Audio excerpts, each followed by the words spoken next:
Hi guys! Magandang gabi! Welcome back po dito sa Gandara SRU channel for showbiz update. Andito na naman nga po akong muli nagbabalik.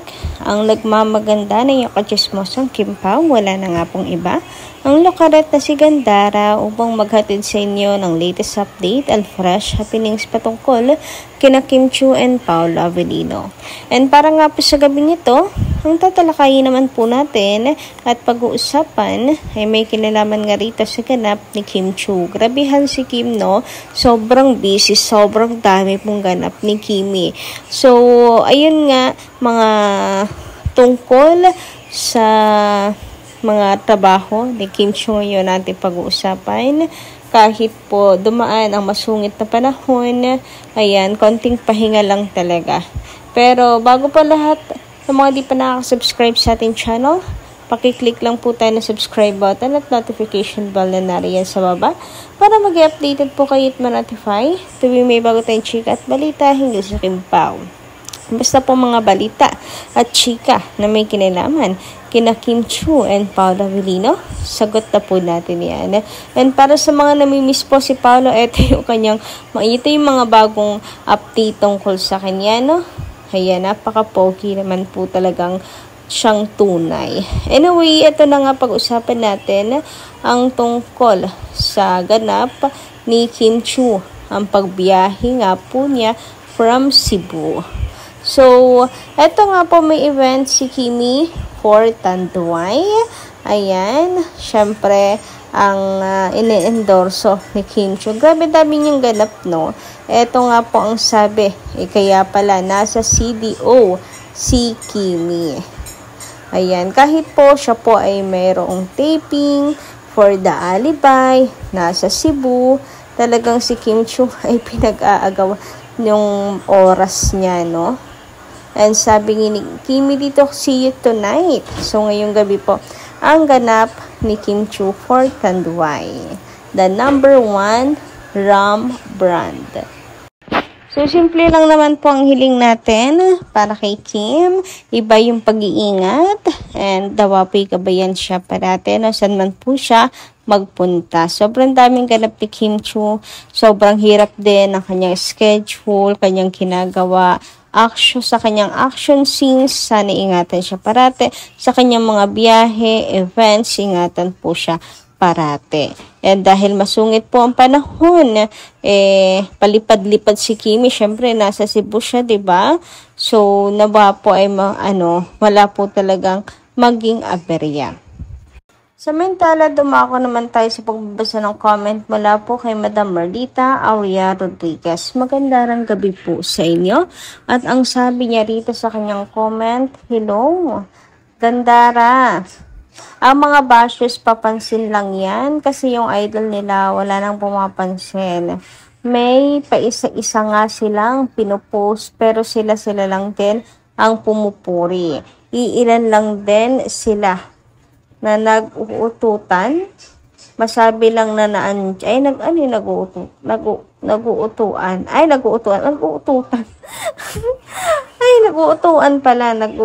sa isa't isa. Masabi lang na nandyan pa pala idol nila. Meron pa nga ako nakita sa 2023 peak na wala ng sirkulasyon yung idol nila dahil nakabakod na si Pao kay Kim. Panahon na ginagawa yung fit check nila, Kim at Chick. Andun si Paolo nakabantay. Tinatapos lang nila yun dahil sunod noon ang linlang na nakabantay si Paolo kasi balak daw ligawan ni Chick si Kim. Kaya bantay ni Paolo si Kim. Doon na nagsimula ang mga bayarang bashers. 5 nga yung nakuha kong pangalan. Akong makabash kay Kim, wagas. Grabe, at doon din nagsimula ang lola mong i-bash ang mga bashers ng Asyomera. Kasi pati siya panay din ang patama kay Kim. May nakita nga ako na nagbablog si Ogie at Regine. Na umiyak si Regine na kakabasa siya ng mga nagko-comment o binabash si Kim. Umiyak talaga si Regine. Ang sabi pa niya, malaking blessings daw ang kapalit ng panglalait kay Kim kasi grabe daw siguro. Siguro nga sobra ang sinabi ng bashers kaya umiyak si Regine. Nagkatotoo nga ang sinabi ni Regine. Nagkasunod-sunod yung dumarating ng mga endorsement nila Kim and Paolo, nila ni Paolo. Kaya naniniwala ako sa sinasabi ng inaapi ay pinagpapalayan. Yung binabalik ng Diyos kay Kim, marami nang aapi kay Kim. Kaya marami din ang mga blessings na natatanggap niya. Sige lang bashers, welcome kayo sa munting tahanan ng Kim Pao House. Uy, grabe naman nga. Pero totoo yung tungkol doon. Sino hindi po may iyak? Nakilala po si Kim Chiu in personal. Nakakaiyak naman talaga yung bashings na nare-receive ni Kim. Lalo na kung kilala mo siya kasi hindi talaga niya deserve. 'Di ba? Yung mga katrabaho ni Kim Chiu, ayan naiiyak sila kasi alam nilang mabuting tao si Kim, hindi niya deserve yung mga panlalait. Kaya blessing talaga ang kapalit noon. Tingnan niyo anong nangyari.